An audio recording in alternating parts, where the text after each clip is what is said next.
mundo dos leigos, olá mundo da internet, olá mundo, sejam todos muito bem-vindos ao nosso canal.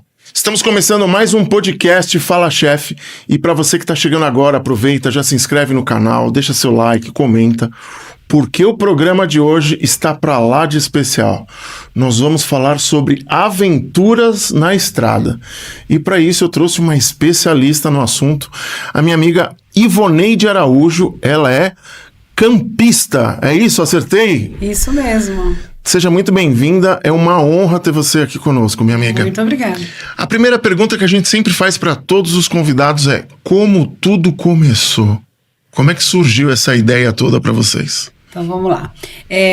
Tudo começou num ano que eu tive uma fratura de tornozelo e aí tive que ficar 4 meses em casa sem andar. 4 meses? E aí comecei a acompanhar canais de viagem. E meu marido junto, né, também acompanhando, e a gente começava a conversar sobre isso. Olha que interessante, pessoal que viaja de Kombi, que monta carro para viajar, enfim.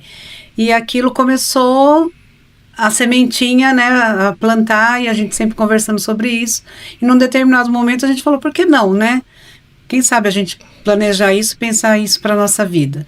E a partir daí a gente começou a fazer pequenas viagens com o que a gente tinha, uma barraca de chão, uma estrutura assim. O básico ali, né? O básico. E começamos a acompanhar algumas pessoas que acampavam na época, né? E foi assim que as coisas começaram a acontecer. Legal. E assim, o óbvio a gente fala que precisa ser dito, né? Uhum. Campista é aquela pessoa que acampa ou eu tô errado na minha definição? Campista é a pessoa que acampa, independente da forma, né? Seja num camping selvagem ou num camping estruturado, mas é a pessoa que acampa. Legal. E qual foi a primeira viagem de vocês, assim, específica? Vamos partir para esse lado. Eu sei que vocês têm um baita... Se tiver errado nas palavras, me corrija. Chama motorhome ou não? Sim. Eu conheci vocês através, né, do seu marido aqui no estúdio.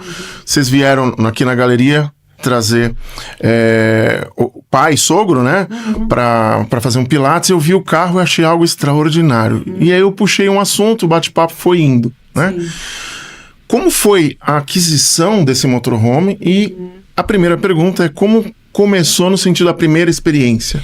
A nossa primeira experiência foi num camping na Serra da Canastra, com uma barraca de chão, uma estrutura simples, como eu falei. E aí, cada vez que a gente saía para viajar, a gente começava a observar esse mundo, o que as pessoas usavam, o que faziam, né? E esse carro que a gente tem hoje já é fruto de um processo, né?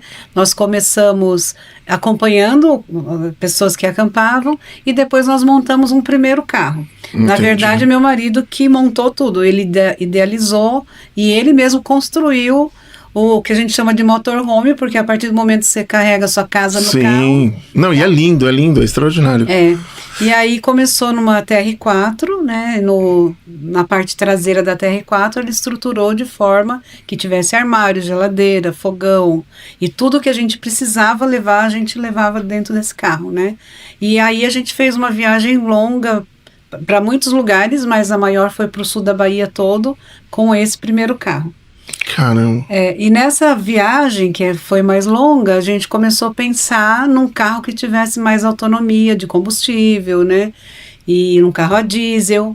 E naquela ocasião a gente pensou numa caminhonete a diesel que daria para adaptar o motorhome, teria uma maior autonomia na estrada e ampliaria o espaço também.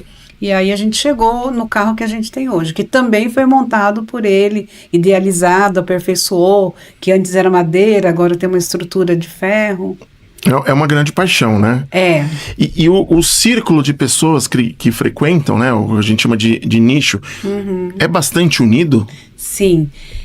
Quando você começa a acampar e frequentar os campings principalmente, você vê que é muito, muito família, né? Então as pessoas vão com a família, com as crianças, com os netos, né? E hoje tem divisões até, por exemplo, camping só para pessoas solteiras, camping só para mulheres, camping só para casais, para aproximar as pessoas de acordo com a área de interesse. Que legal. Mas, de um modo geral, são grupos de famílias que se encontram nesses lugares e compartilham tudo ali, né? E vamos lá. O que faz, não sei se essa pergunta seria certa, o que faz uma pessoa trocar um hotel, um Airbnb, por uma barraca, por um motorhome? O que faz a pessoa ter essa opção? São vários fatores, né? A gente começa pensando na própria economia, né? Porque entre você ficar num hotel e ficar num camping, a economia é grande. E depois você vai vendo e tendo certeza de que é a melhor escolha, porque além da economia, você se conecta muito mais com a natureza, com aquele lugar que você escolheu estar naquele momento, né? É verdade. Então, por exemplo, quantas vezes nós já viajamos de avião e ficamos no hotel e íamos pro hotel só para dormir? Então você sai de manhã... Você paga a diária só para dormir, só né? Pra dormir. É verdade. Então você sai de manhã, faz o que você tem que fazer e volta à noite para dormir. E ali em meio à natureza, você já começa a desfrutar daquele ambiente no momento que você chega, o dia todo. Às vezes tem uma cachoeira próxima, uma trilha que te leva a algum lugar inóspito, enfim. E no caso de excursão, você também não depende da empresa ou do guia ali, né? Exatamente. Só vai. Só vai. Você escolhe os lugares para onde você quer ir. Ou não, vamos ficar quieto. Só curtindo legal, a natureza. Legal. E isso que você me falou, eu posso chamar de benefício ou tem algum outro mais que você teve de aprendizado nesses últimos anos todos? Eu acho que é lição mesmo, né? Mas tem uma coisa que é importante falar, que é assim, cada um se identifica com aquilo que realmente te faz bem, né? Tem gente que vai passar a vida inteira viajando de avião, indo pro hotel e tá tudo bem. Tá tudo bem, exato. Pra essa pessoa aquilo faz sentido. Cada um é cada um, né? E a gente pode se revezar eventualmente também numa situação assim, mas para nós o que faz sentido, que acho que é isso, o que passa a fazer sentido, é tudo o que uma experiência como essa te oferece. Legal. Vocês já foram pra caverna em algum momento ou não? Sim. Eu tive uma experiência 1 mês e meio atrás. Eu fui fazer um treinamento dentro de uma caverna. Acho que é Petara, eu acho. Perto da Caverna do Diabo. Eu achei algo extraordinário. Agora eu fiquei imaginando, imagina ir de motorhome. E para você ter uma ideia, a experiência com a caverna, nós fomos no Petar e visitamos algumas cachoeiras, mas eu particularmente não gosto de caverna. Entendi. Tenho fobia de lugares fechados, né? Mas aí nós fomos na Chapada Diamantina. Tá. E tem 2 lugares lá que um chama Poço Encantado, outro Poço Azul, que você não tem como entrar se você não entrar na caverna. E aquilo foi um grande desafio para mim. Para eu poder viver aquela experiência, eu tive que vencer o meu medo. Superou ali, né? Superei. Então, com o incentivo do meu marido também, vamos que vai dar certo. Que legal. E aí, respirei, fui, e foi uma experiência incrível. No Petar, não fomos nas cavernas, mas fomos numa cachoeira lá que chama Meu Deus. Sim. Você faz a trilha por dentro da água, assim, e quando você chega lá, você olha e fala, realmente, meu Deus, é uma coisa... É um lugar extraordinário. Tem que ir, não tem como você falar se você não viver essa experiência. Recomendo para todo mundo. Eu fiz, como eu disse, né, fiz um treinamento motivacional. E chegou um determinado momento que a gente estava todo equipado, né, capacete, luz, enfim... Chegou um determinado momento que o instrutor falou assim, agora a gente vai desligar a lanterna, vai ficar tudo escuro, e a gente vai ficar 5 minutos ali. E de repente, uma gotinha de água da estalactite caindo assim, né? E aí eu criei essa frase, eu consegui ouvir o barulho do silêncio. Exatamente. Foi algo assim... extraordinário. Em alguns momentos, em alguns lugares, é exatamente isso que o barulho da natureza. Exato. Dos pássaros, né? Coisa que na rotina a gente não consegue parar para ouvir mesmo, né? Legal. E existe algum mito nesse contexto todo de camping, de motorhome, que dá para desmistificar depois de tanto tempo viajando? Sim. Eu acho que o maior mito é que acampar é sinônimo de sofrimento, né? E não é e nem deve ser. Tem gente que fala isso? Tem, que Caramba. todo mundo acha que acampar é jogar uma barraca nas costas, vai ser picado pelos pernilongos, sofrer, comer mal. E, de fato, não é nada disso, porque quando você pensa em ser campista, você se planeja e se prepara para isso. Então, o que você tem que buscar? Também um conforto na condição de campista. Então, hoje, por exemplo, quando você pensa em acampar, quando você tem uma barraca, você está se colocando numa situação de conforto. Então é diferente de você falar, vou acampar, joga uma barraca, Entendi. sai sem roupa adequada. Tem toda uma estratégia, né, por detrás, tem que ter. Então acho que o maior mito é esse, é entender que acampar é prazeroso, não é sinônimo de sofrimento, como algumas pessoas pensam. Legal. E a gente estava falando das cavernas agora há pouco. Qual o lugar mais lindo, encantador, aquele que ficou marcado na sua memória? Olha, foram muitos, né? Essa cachoeira, especificamente do Petar, que chama Meu Deus, é meu Deus mesmo. E eu acho que uma das viagens mais bacanas, todas foram, mas o litoral do Uruguai para nós foi muito... Uruguai. Uhum.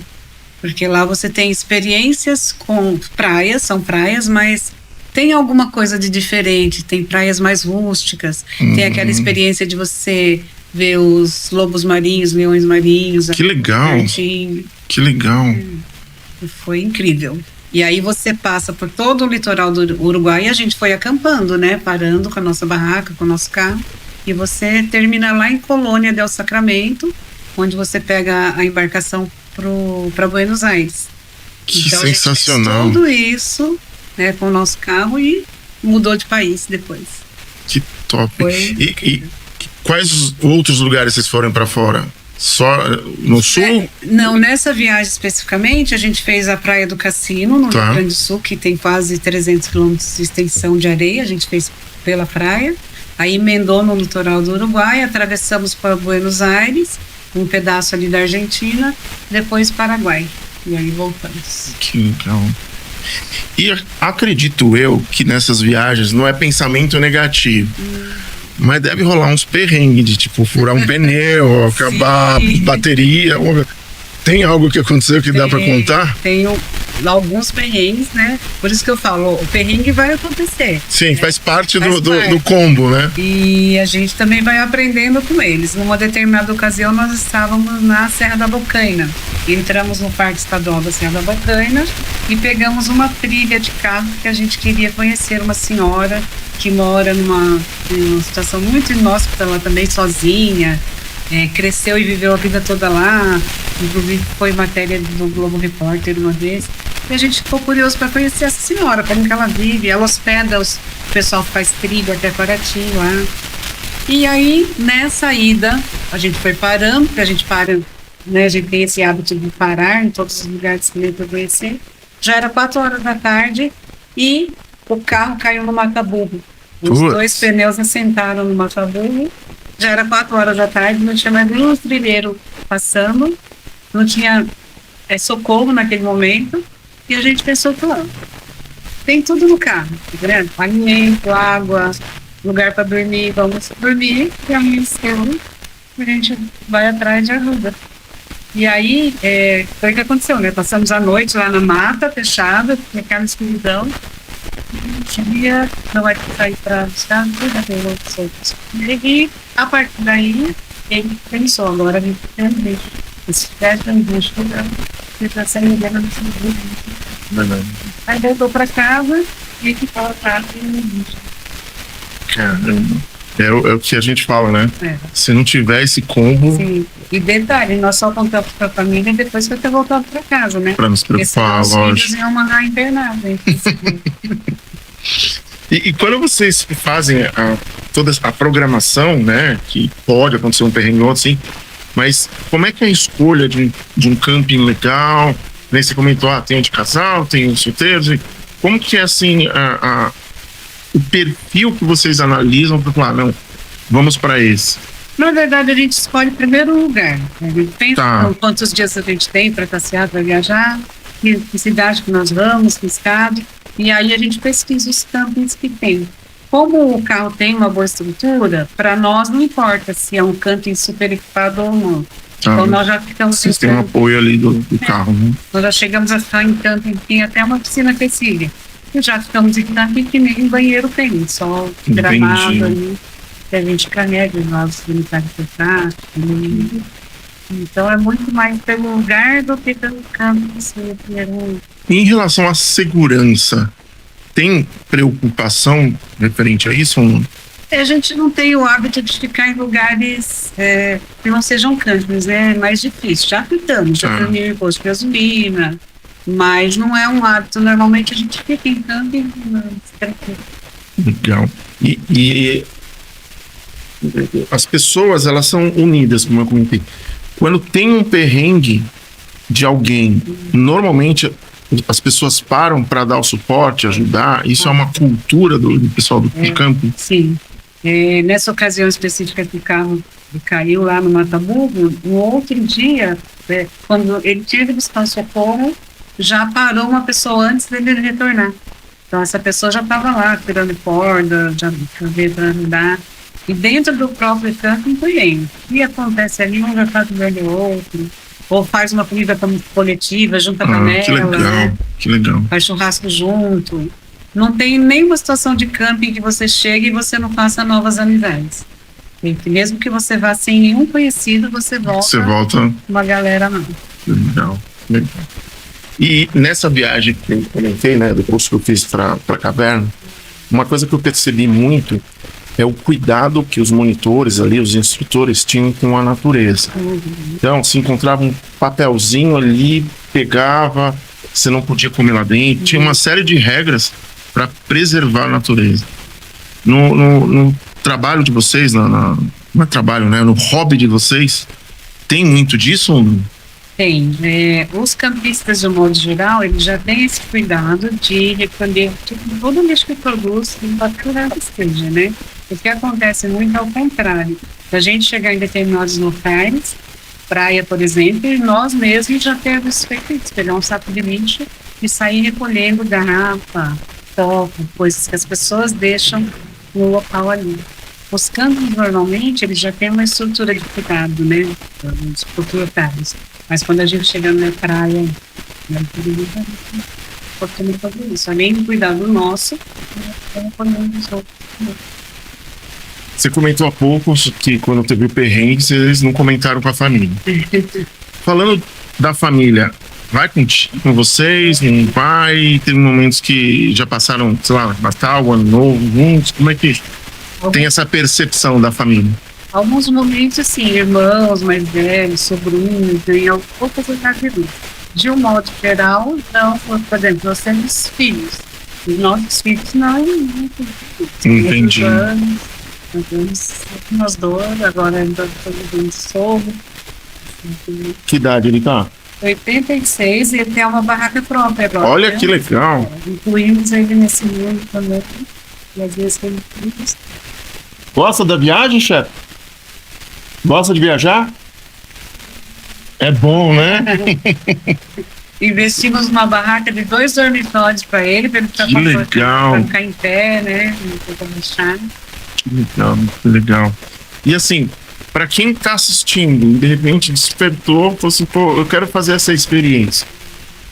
Que dicas você daria pro iniciante? O que ele precisa fazer? O que é inevitável? O que pode deixar para depois? Como é que seria essa? Sempre que me pergunto, o coração tem iniciar no mundo do cientismo, começa no camping pequenamente, depois quando você dá a mulher da criança, vai no camping que uma pessoa tem criada, que tem um banheiro legal, né? Porque se você não estiver preparado, vai e você pode ser para você. Aí quando você já tiver uma estrutura, por exemplo, nós a gente coloca no nosso lançamento. Sim. Para chegar no lugar do banheiro não for legal, a gente monta o nosso. Já tem experiência ali. É. Então, a gente aconselha, vai no camping legal, tem uma boa estrutura, e você vai sentir. Pra ter a primeira experiência ali, né? Você vai perceber o que as pessoas levam, que realmente quer sentir. Por exemplo,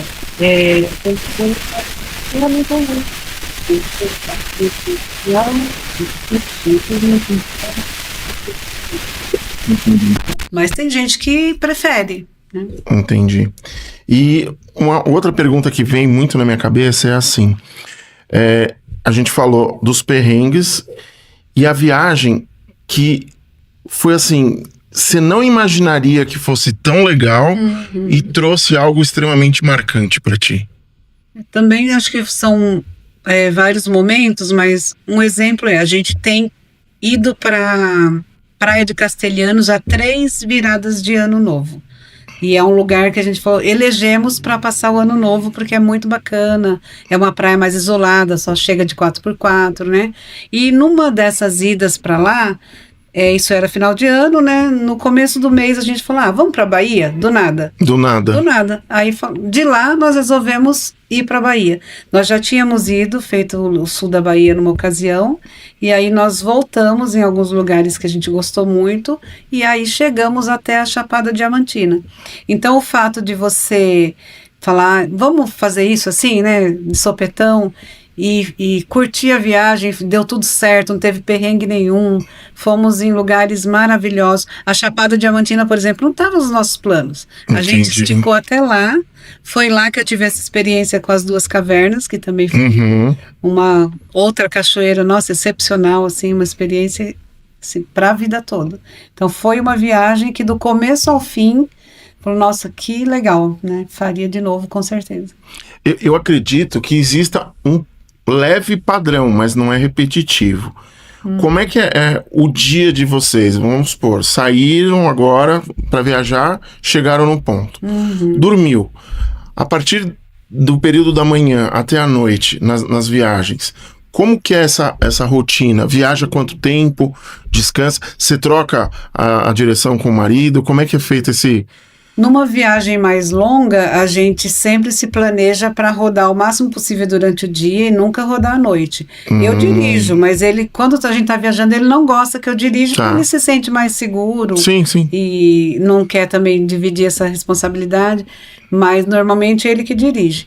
E a gente se planeja para rodar bastante o dia todo e já chegar num determinado camping no final da tarde, à noite. Já aconteceu de chegar mais tarde, mais cansados, mas normalmente a gente se planeja para isso. E aí fica uns 2, 3 dias num determinado local e depois já se planeja para seguir. Legal. E no Brasil, qual o lugar mais distante que vocês já foram?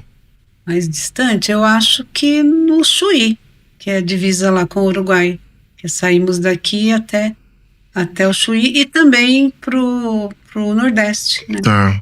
E em relação a dias, quantos dias? Foram aproximadamente 30 dias, que foi essa viagem Uruguai, Argentina, Rio Grande do Sul. Essa foi 30 dias. Que legal.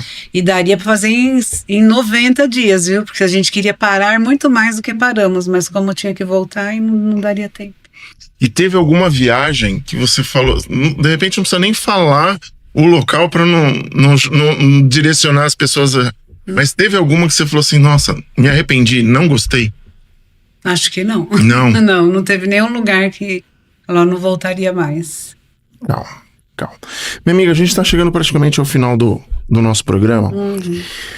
Tem um quadro aqui que a gente fala assim, tem alguma pergunta que eu não te fiz que você queria responder? Porque às vezes no bate-papo surge algo e fala assim, não vai encaixar a resposta.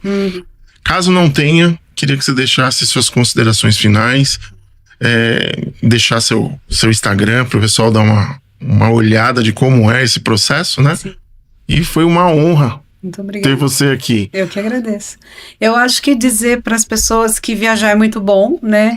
E não importa a forma que você faça isso, cada um tem que escolher aquilo que faz sentido, né? Para nós faz muito sentido viajar dessa forma, acampar. E a outra coisa é que nós nos planejamos, e é o que a gente deseja fazer mais para frente, é morar na estrada. Que legal. Porque morar na estrada te proporciona uma qualidade de vida e conhecer pessoas e outras culturas, né? Que é o que a gente planeja para o futuro aí. Então, a nossa experiência até o momento foi só positiva.